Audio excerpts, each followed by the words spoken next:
Open the Temtop app and click Sign in with Temtop. Then click the Register. Enter your username. It can be made up of letters, numbers, or underscores, but no spaces please. And remember, it has to start with a letter.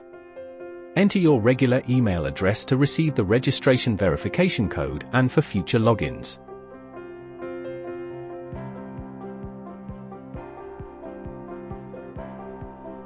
Set your login password and be sure to remember it.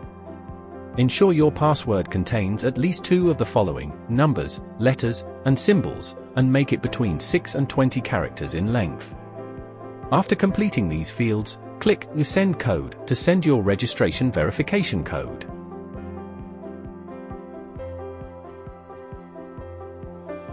Then, find the email in your inbox containing the 6-digit verification code and enter it. Next, click Register to proceed to the next page, and your registration will be complete. Enter the email address you just registered with and the password you set to log into your Temtop account.